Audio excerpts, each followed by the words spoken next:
Закат в Донецке. 26 июля 2022 год.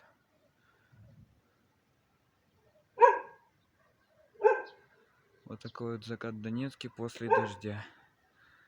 Тут уже более-менее рассеялось. Вон туда облака уже ушли. А вот там еще есть тучи.